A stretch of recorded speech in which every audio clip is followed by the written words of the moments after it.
Okay, I am gonna do a little bit of a birth story. It is very hectic from start to finish. Our vehicle had some work done 8 days before my C-section, and essentially, like, I tried to say that it was something that we had gotten fixed before because it was doing the same thing that it did when we got those repairs done before. They said it was something else. Anyways, we got that fixed, whatever.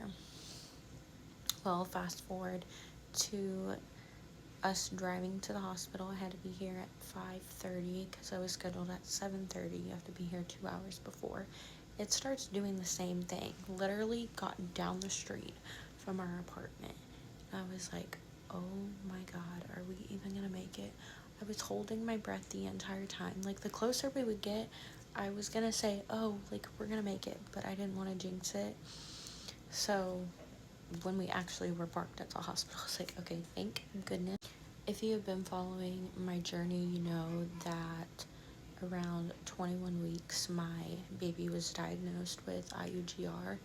And so I had weekly appointments with the MFM doing NSTs, Dopplers, BPPs, and everything like that. And everything looked good every week. And there were a couple times that we would have a big jump and then a big drop. By the end of my pregnancy, at 38 weeks, because that was my last growth ultrasound, because I was scheduled at exactly 39 weeks, which is actually technically the earliest I've had any of my babies. My first baby, I had her at 39 and 1. But anyways, at my 38-week growth ultrasound, baby was in the 14th percentile. I kind of knew that NICU time was always a possibility given the IUGR diagnosis, and full-term babies can have NICU time. Like, all babies are different. Anyways, when they were doing my C-section, they got the baby out. Took her a hot little second before she cried, and as soon as I heard her cry, I started crying because I felt relieved. And then got her over to the warmer, and she still was kind of having some trouble, and they suctioned some amniotic fluid out of her lungs and whatnot. And then eventually they had to call the NICU team into the OR.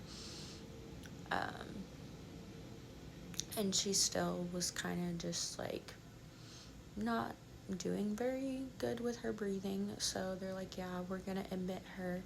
Dad, do you want to come with us, or are you gonna stay with Mom? And I told him, I was like, no, go with her. Bitch, I'm good.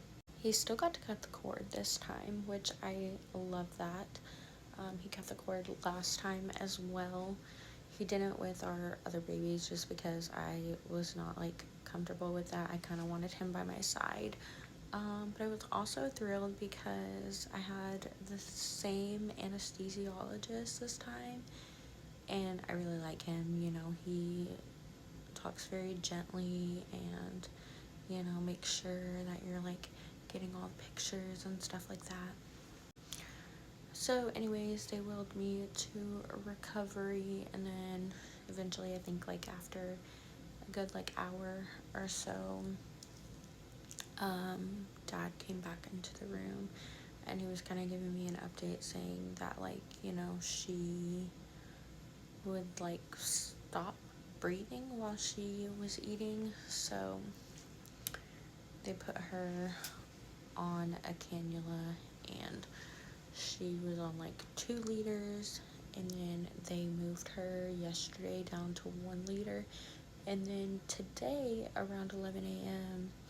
they took her off the cannula completely to see how she does, and she's been doing well on that. Really, the most important part is that she remembers to suck, swallow, and breathe during her feeds, and doesn't destat or anything like that. And I get to stay another night, which this is actually going to be the longest I've stayed. I usually only stay 2 nights, but tonight is gonna be night 3. But I get to stay again tonight, which will make it easier to go back and forth to the NICU. And Dad is on his way to go pick up our vehicle, and they said basically what I was saying, that it was a cylinder misfire, which I could have told them that, even though I'm not a mechanic. But yeah, they said it's covered under warranty, so no cost, which I'm glad about that, because I really was not about to pay any more money, because first of all, I don't really have it. Number two, they had just said it was fixed, But anyway, oh, also this time I have this little thing called a Pico, and I've never had that before. It's weird. It'll like vibrate here and there. It's like suctioning or whatever. I don't know. I've never had it before, but apparently, like, just the same as like just having the regular dressing. My doctor said that I remove it on day 5. He said to make sure though that I take the batteries out of here, because if not, it'll start like beeping or whatever.